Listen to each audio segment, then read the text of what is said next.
It started with a handshake. Not in the metaphorical way people always say. It literally started with a handshake. Firm and too long, like neither of us wanted to let go first. We were both slightly sweaty from the June heat, standing in my driveway, while my mom introduced us like we weren't both 23 years old and capable of saying hi ourselves. "This is Alex," she said, gesturing to me. "And this is Daniel. He's staying with us for the summer." Right, Daniel. The son of my mom's coworker, apparently in between leases and job training. All I knew before that moment was that he was moving in with us temporarily and I'd have to share the upstairs bathroom again. What I didn't know was that he had the kind of smile that caught you off guard, or that he'd carry his entire life in one beat-up duffel bag, or that he'd look me dead in the eyes and say, "Thanks for letting me crash here," like it was my call. "Yeah, no problem," I said, trying not to sound awkward. "Room's at the end of the hall, bathroom's across from it. Hope you don't mind the smell of lemon cleaner. I went a little overboard this morning." His smile twitched, just barely. "I like lemon." That was it. Our first exchange. Nothing remarkable. Just a handshake, a bag, and a weird amount of eye contact in 90-degree heat. We didn't talk much that first week. He was polite, quiet, always saying thank you when someone passed the salt or asking if anyone wanted the last of the coffee. The kind of guest who never overstayed his welcome, even though it was his welcome. But there was something about him that caught my attention. The way he'd stare at the ceiling when he thought no one was watching. The way he'd laugh a half-second late, like he was still figuring out how to be part of the conversation. And once, late at night, I caught him standing barefoot in the kitchen, sipping water and staring out the window like he was waiting for something. We didn't talk about it, but we both knew something was there. Then came the night with the storm. The power went out around 11 p.m. Summer thunder, wild and loud, had been rolling in for hours.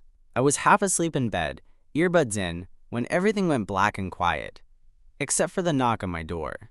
I opened it to find Daniel standing there with a flashlight in one hand and a pillow in the other. "Power's out," he said. "Yeah, I noticed." He hesitated. "Is it cool if I crash in here? My room's like a sauna." I didn't even think. Just stepped aside. He dropped the pillow on the floor like that was the obvious choice, but I gestured to the bed. "Seriously? It's huge. I don't snore. Much." He laughed, soft and surprised. "Thanks." I climbed back into bed. He followed, a little stiff, like he wasn't sure how to share space. We lay there for a few minutes, barely breathing, the only sound the storm outside. And then he asked, "You ever feel like you're supposed to be somewhere else?" I turned my head. "Like existentially or like physically?" He smiled at the ceiling. "Both, I think." I didn't answer right away, but eventually I said, "All the time." We didn't talk much more. At some point, I drifted off. When I woke up the next morning, he was still there, lying on his side, eyes open and watching me. He didn't look away. Neither did I. After that night, something changed. It wasn't dramatic. We didn't suddenly start finishing each other's sentences or brushing hands in the hallway like a rom-com. But the energy between us, it shifted, subtly, like a radio dial just barely tuning into a different frequency. We started talking more. Not big, emotional talks, just normal daily stuff. What we liked for breakfast. What movies we'd both watched too many times. He had this quiet way of being funny. Dry, almost offhanded, like he didn't know he was being charming. Or maybe he did, and just didn't care if anyone noticed. One night, I caught him humming along to a song on my playlist, and I joked, "You trying to steal my music taste now?" He just shrugged. "It's not stealing if it's already better than mine." But the real shift happened in the evenings. That week, it was hot. Too hot for our old house to cool down, and even with fans going, my room was the only one that didn't turn into a sauna. So it started with him showing up again, pillow under his arm. "Still hot," he said. "Still not my fault," I replied, but stepped aside anyway. By the third night, he didn't knock, just tapped once and walked in like it was normal. And maybe it had become normal. We'd lie in bed on opposite sides, both shirtless because of the heat, a safe strip of mattress between us. Some nights we'd talk. Other nights we'd both scroll on our phones, not saying much, just being. It was weird how unweird it felt. One night, around 1 a.m., I rolled over and found him already watching me. Not in a creepy way, just curious, quiet, like he was waiting for something. "Can't sleep?" I asked. He shook his head. "Too many thoughts." "Good ones or bad?" "Old ones." I didn't press, but after a long silence, he asked, "You ever think about how different things could have been if you'd made one choice differently?" "Like what?" He hesitated. "Like maybe saying something you didn't." I turned my head to look at him, but he was already facing the ceiling again. "I try not to think about that stuff," I said. "Feels like it just makes everything heavier." He nodded slowly. "Yeah." I wanted to say more, ask what he meant, ask who he was thinking about, but I didn't. Instead, I turned off the lamp. We lay there in the dark. And then, slowly, so slowly I thought I imagined it, he shifted closer. Just a few inches. Nothing bold, but enough that our elbows barely touched. I didn't move away. By the end of the week, the bed felt smaller. We still didn't talk about it, but we both knew. I never told anyone. Not about the sleeping arrangement. Not about how often I found myself glancing at him across the dinner table. Not about how I'd lie awake some nights just listening to the soft rhythm of his breath beside me, feeling that impossible distance of 3 inches between our shoulders. I didn't know what to call it, so I didn't. And Daniel didn't bring it up either. We kept pretending like everything was normal, that it wasn't a little weird how he kept ending up in my bed, or how my room had slowly become more ours than mine. One night, he showed up in just his boxers. "Forgot my shorts," he said with a small shrug, like that explained it. I didn't say anything, just turned over and scooted a little to the side. That was the night our legs touched under the blanket. And stayed touching. There was no big reaction. No gasp, no pulling away. Just silence. Warmth. His calf against mine, casual and unshy. I don't know how long we lay like that, not sleeping, not moving, but I remember the moment I realized I was holding my breath. I turned slightly to look at him. He was already facing me. "Hey," he whispered, barely audible. "Hey," I whispered back. We were so close I could see the small scar above his eyebrow, one I'd never noticed before. His eyes didn't waver. Neither did mine. And then his hand, slow, deliberate, moved across the narrow space between us. He didn't grab me, didn't pull, just rested it on my chest, right over my heartbeat. I couldn't have spoken even if I wanted to. "Is this okay?" he asked quietly. I nodded. Then, so soft I wasn't sure if I felt it or imagined it. His thumb brushed once, slow, across my sternum. That was it. That was the whole moment. He didn't try to kiss me. He didn't make a move. Just stayed there, hand on my chest, eyes half closed, like he was grounding himself. Eventually, we both fell asleep like that. The next morning, when I woke up, he was gone. The bed was still warm. The pillows still held the shape of his head. But the door was open, and his pillow, his usual guest bed signal, was missing. I walked down the hall, heart hammering, unsure of what I'd find. But when I stepped into the kitchen, there he was, making coffee, hair messy, shirtless, acting like nothing had happened. I leaned on the counter. "Morning!" He glanced up. "Hey, you want toast?" Just like that. Like it hadn't meant anything. I didn't push it. I said yes to the toast. We didn't talk about the hand on my chest, or the way he'd watched me like I was something he didn't know how to name. But later, when he handed me the toast, our fingers touched. And this time, he didn't let go right away. For the next few days, things were delicate. Not weird, exactly, but quieter, like we were both waiting for the other one to bring it up, and neither of us dared to. Daniel still came to my room at night, still laid down on his side of the bed, still brought his pillow, like we hadn't unofficially graduated from guest bed rules. But he didn't touch me again. He didn't pull away either. One night I asked, "You sleep better in here or in your room?" He didn't even hesitate. "In here. Because it's cooler?" He looked over at me. "Because it's you." He said it so simply. Like it didn't change anything, like he hadn't just dropped a live wire between us and walked away. I didn't answer. I couldn't. That night, I couldn't sleep. Every breath I took felt like a decision. Every inch between us felt like something to be crossed. But I didn't move. Neither did he. And maybe that was the most intimate part of it. We didn't need to touch to feel it. We both knew. By the end of the week, our dynamic had turned into this strange, quiet rhythm. During the day, we were just two guys in the same house. He helped my mom carry groceries. I showed him how to use the coffee machine without flooding the counter. We'd both end up on the couch watching something half stupid after dinner, legs brushing sometimes, never by accident anymore. But we never talked about what we were doing. Then came the night I came back late. I'd gone out with a couple of friends from college. Nothing serious, just beers and loud music, and pretending I wasn't thinking about Daniel the entire time. When I got home, the house was dark. I opened my door, and there he was, already in my bed, already under the covers. He looked up, eyes half asleep. "You're late. You waited?" He nodded, slow. "Your light wasn't on." I couldn't sleep. I stepped inside, my heart pounding harder than it had all night. Not because of the beers or the drive home, because of him. I kicked off my shoes, pulled off my shirt, and slipped under the blanket beside him. We lay there in the dark. I could feel the heat of him.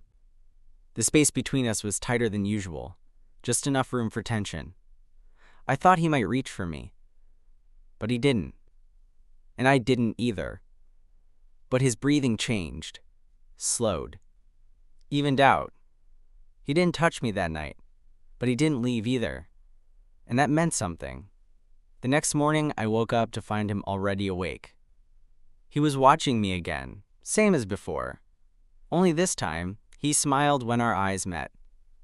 A real one. And without saying a word, he reached over and touched my hand. Just once. Fingers on fingers. Palm to palm. And left it there. We still hadn't kissed. At this point, it felt almost absurd. The way we'd grown into each other's space, the way he kept showing up, the way my body knew exactly where to fall asleep so I wouldn't roll too far from him.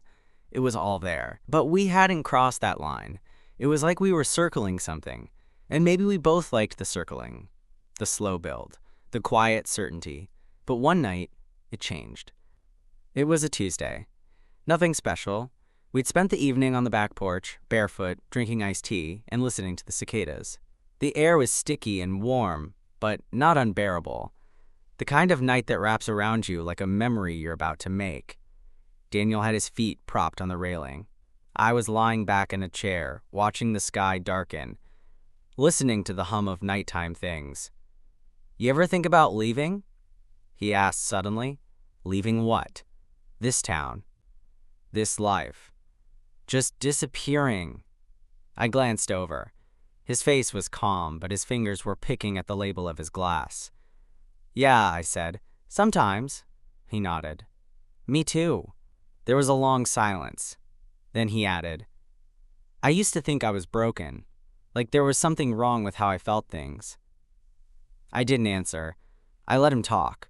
I'd get close to people, like really close, and then just freeze. Like my brain wouldn't let me take that last step. He looked at me then, and I knew what he meant.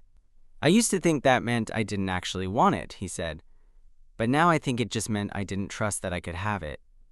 My heart beat loud in my ears. "Do you now?" I asked quietly. He didn't answer right away, but later in my room, when the lights were off and we were under the blanket, closer than ever before, he turned toward me and rested his forehead against mine.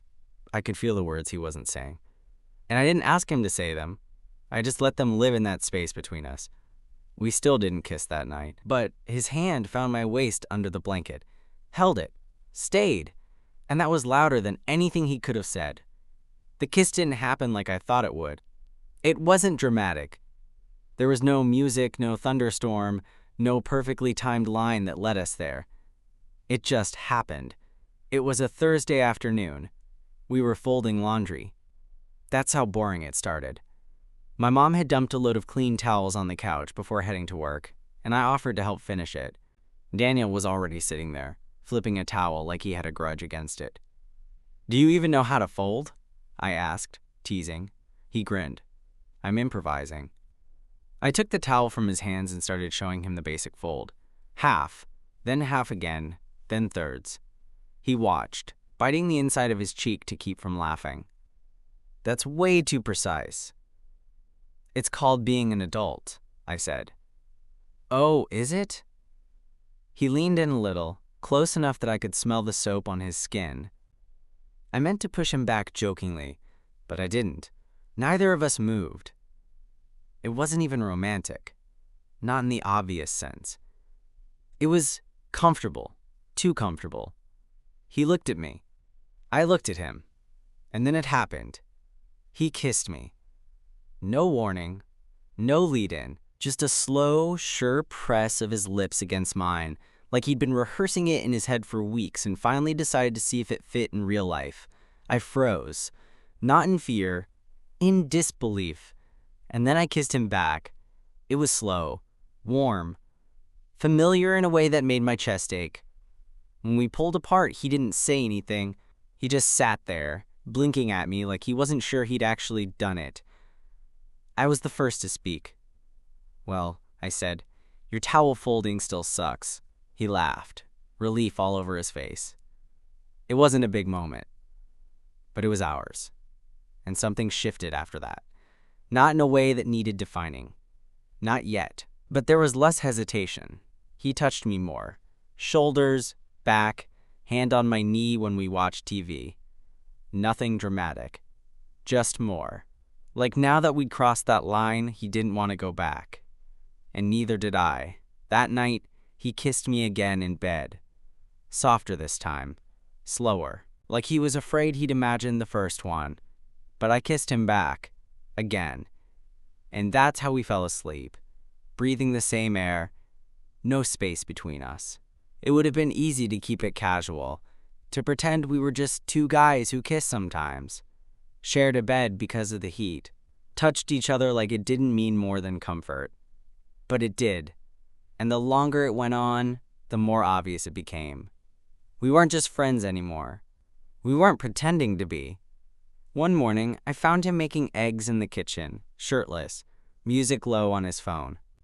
The same beat-up pillow he always brought into my room was nowhere to be seen. It hadn't been for days. He looked up when I walked in. "Hey, hey." I walked past him, shoulder brushing his back, and he didn't move away, just kept cooking. I stood beside him, watching the eggs sizzle, pretending like my heart wasn't racing because we'd kissed the night before. Twice. For real this time. And he'd stayed with his arm around me like it was the most normal thing in the world. He plated the eggs, handed one to me, and said, "You're quiet today." I shrugged. "Just thinking." He didn't ask what about.